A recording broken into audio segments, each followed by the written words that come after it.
अस्सलाम वालेकुम students, how are you? Hopefully you are well and good. जैसा कि आप सब लोग जानते हैं कि मेरा नाम उमर बास है और आप देख रहे हैं मेरे YouTube channel Vu super brand. सबसे पहले आपसे ये रिक्वेस्ट है कि हमारे वीयू सुपर ब्रांड को सब्सक्राइब कर देना।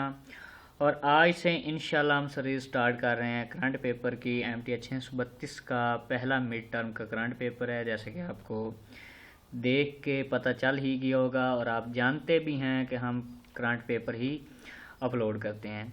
तो पहला करंट पेपर हमारा MT 632 का कम्प्लेक्स एनालिसिस का है, जिसमें हमारे पास है the absolute value of a number z। ये हमें दिया गया है, तो इसका आंसर जो है ना 2 का अंडर रूट ये आएगा।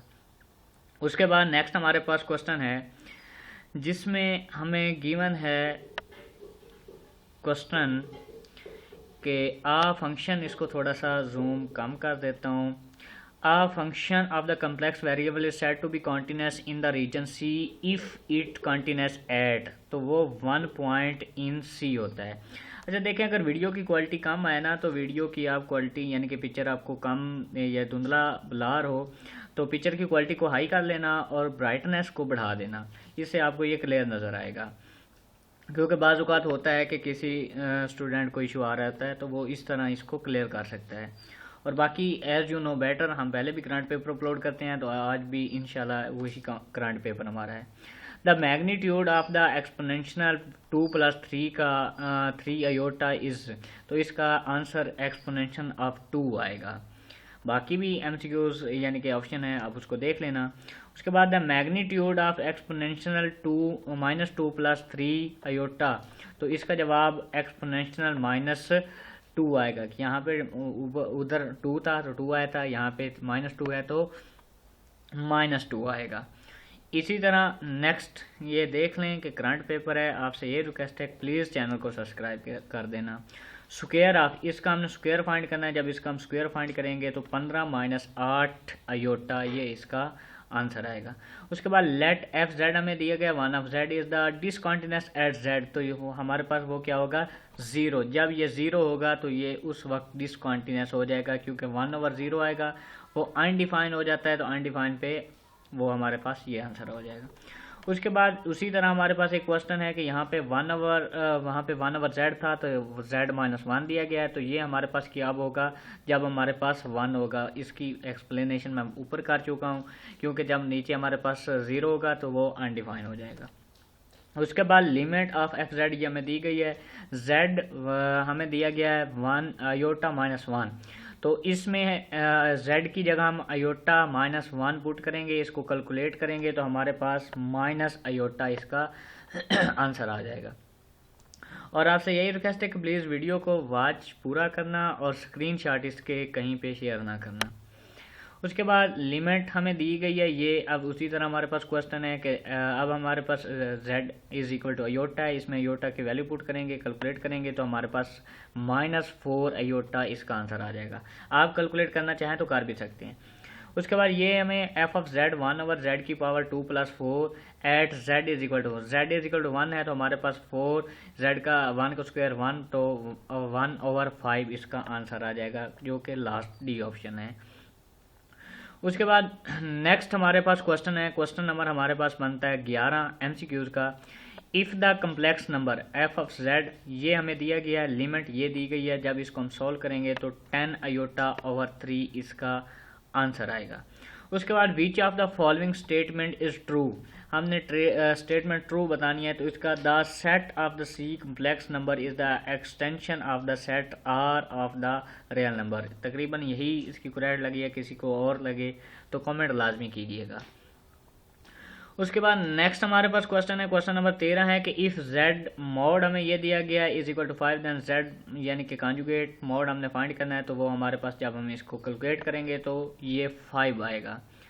नेक्स्ट हमारे पास है इफ़ लेट f(x) ये हमें गिवन है, ये मतलब का फंक्शन आप देख लें, लिमिट हमारे पास ये गिवन है। इसको जब हम सॉल्व करेंगे, यहाँ पे देखिए लिमिट 0 है, तो इसका आंसर भी हमारे पास 0 ही आएगा। उसके बाद नेक्स्ट हमारे पास क्वेश्चन है जी, देख लें, फिर बता रहा हूँ, करंट पेपर है आपका।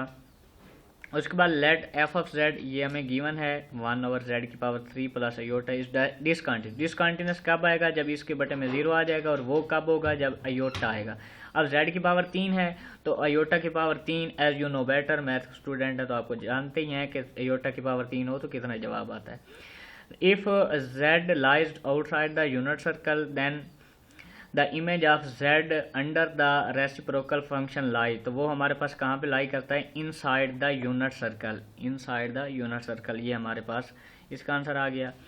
उसके बाद नेक्स्ट हमारे पास क्वेश्चन है जी, क्वेश्चन नंबर है MCQ मतलब के 7 है। एफ ऑफ जेड ये हमें दिया गया, एक सीरीज सी बनती है, इज नॉट पोलिनोमियल।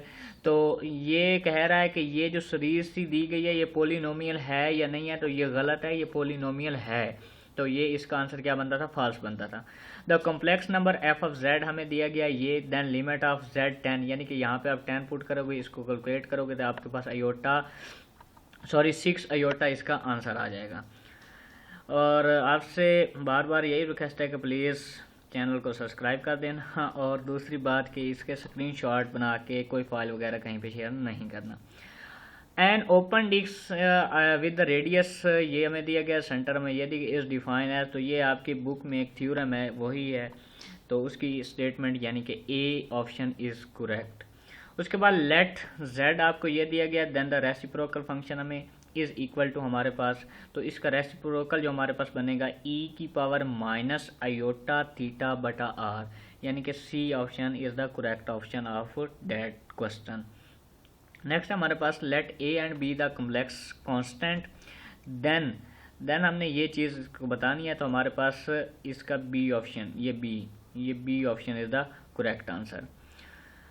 उसके बाद 22 है द ट्राईएंगल इनइक्वालिटी, यानी कि ट्राईएंगुलर इनइक्वालिटी हमने बताना है, तो वो हमारे पास डी ऑप्शन बनता है। ये आपकी बुक में ही गिवन है कि z1 + z2 less than or equal to z1 का मॉड माइनस z2 का मॉड। उसके बाद हो सकता है वीडियो लेंथी हो जाए, लेकिन वीडियो को पूरा वॉच करना। उम्मीद है इसमें से आपका पेपर काफ़ी जो है ना रिपीट होगा। लेट z1 ये है, z2 ये है, एग्रीमेंट हमने z1 और z2 का लेना है एग्रीमेंट, तो हम इसको हल करेंगे तो 7π/12 इसका आंसर आ जाएगा। Polar form of the complex number, polar form हमारे पास क्या होती है कि जिसमें cos थीटा और अयोटा साइन थीटा आ जाए। यहाँ पे देखें, इसमें देखें तो cos बाद में है और कोज के साथ अयोटा है, लेकिन अयोटा किसके साथ होना है? साइन के साथ होना है, तो इसका सी ऑप्शन इज करेक्ट। ये इसके MCQ बड़ा इंपॉर्टेंट है, इसको थोड़ा सा ख्याल से आप देख लीजिएगा।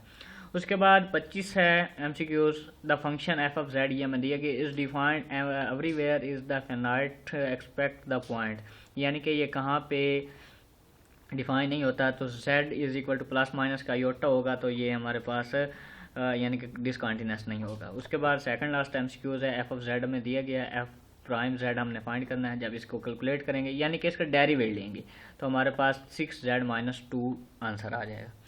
लास्ट MCQs है इसका, यहाँ पे देख लेते हैं जी last MCQs। If z is equal to e⁻∞θ then z⁻π, ये हमने मालूम करना है, तो आपको पता है कि पाई इसके साथ ज़रब हो जाएगा, तो ये इसका आंसर आ जाएगा। ये थे हमारे MCQs। अब हम क्वेश्चन करते हैं, यहाँ पे देख लें z1 conjugate minus z2 conjugate, z1 और z2 दिया गया है। इसका आगे सोल्यूशन है, वैसे आपको आता भी होगा। क्वेश्चन नंबर ये 28 हो गया। उसके बाद यहाँ पे क्वेश्चन नंबर 29 हमारे पास ये है, हमने इसका डेरिवेटिव फाइंड करना है।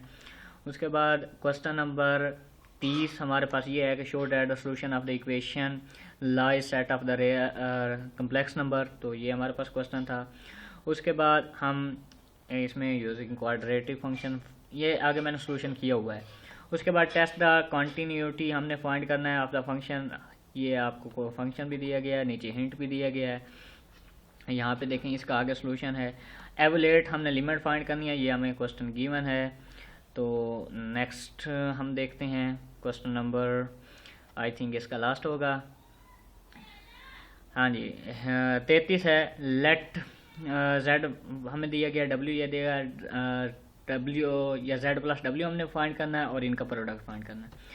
तो क्वेश्चन के आंसर पे चलते हैं। यहाँ पे देखें जी ऊपर आ जाते हैं, ये क्वेश्चन नंबर लास्ट था। फास्ट स्टार्ट करते हैं जी, इंशाल्लाह आपको समझ आ जाएगी।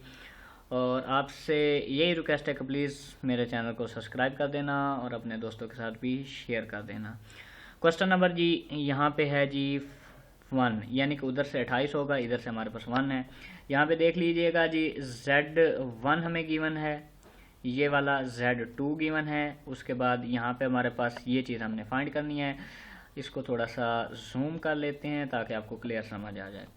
उसके बाद जी first we find the conjugate. First हम कॉन्जुगेट फाइंड करते हैं। Z1 का कॉन्जुगेट हो गया, Z2 का हो गया। अब इसमें क्या करते हैं कि Z1 माइनस Z2 कॉन्जुगेट करते हैं, कैलकुलेशन करेंगे तो हमारे पास ये आंसर आ जाएगा। उसके बाद क्वेश्चन नंबर 2 है, इधर से क्वेश्चन आप मैच कर लेना, उधर से क्वेश्चन देख लेना। आपके पास गिवन इक्वेशन हमें ये इक्वेशन दी गई जिसमें ए हमारे पास ये है, बी है, सी है। क्वाड्रेटिक फार्मूला यूज़ करेंगे, वैल्यूज़ को पुट करेंगे, कैलकुलेशन करेंगे तो आपके पास ये आंसर आ जाएगा। इससे हम प्लस वाला एक साइड पे, माइनस वाला एक साइड पे लिख देंगे। क्वेश्चन नंबर 3 है हमारे पास जिसमें हमें Z ये गिवन है, W ये गिवन है। पार्ट 1 में हम Z प्लस W फाइंड करते हैं तो क्या है, दोनों को जमा कर देते हैं। देखें, for the rewrite the equation Z is equal to, हमने इसको इस तरह फॉर्म में लिख दिया। उसके बाद Z प्लस W हमने किया, कैलकुलेशन की, हमारे पास ये आंसर आ गया। उसके बाद नेक्स्ट क्वेश्चन है इसका, अब देखें यानी कि सेकंड पार्ट है इसका। Z ये है, W ये है, हमने इनकी प्रोडक्ट लेनी है। हमने इस फॉर्म में लिखा, इसको आगे कैलकुलेशन की तो हमारे पास ये आंसर आ गया। उसके बाद क्वेश्चन नंबर हमारे पास 4 है जिसमें हमारे पास डाटा गिवन है, गिवन डेट। अब ये चीज़ हमें लिमिट फाइंड करनी है। तो एज वी नो डेट, अब हम इसकी लिमिट फाइंड कैसे करेंगे कि Z is equal to r e की power iota theta in the given equation. अब आर हमारे पास क्या है, थीटा हमारे पास क्या है, ये हमारे पास बन गया। इक्वेशन 1 में हमने पुटिंग की, इससे हमारे पास Z ये आ गया। एम्प्लाई द लिमिट्स, अब हम इस पर लिमिट्स अप्लाई कर देंगे तो हमारे पास ये इसका आंसर 1 आ जाएगा। होपफुली इसकी आपको समझ आई होगी। देख लें, आपका करंट पेपर था। और please don't forget to subscribe my channel V super brand. और इफ़ यू यानी कि आपको कोई मिस्टेक फाइंड हो तो प्लीज़ कमेंट में लाजमी बताइएगा। और पेपर कितना आपका इसमें से आया इसके बारे में लाजमी आके कमेंट किया करें और अपने दोस्तों के साथ भी शेयर करना।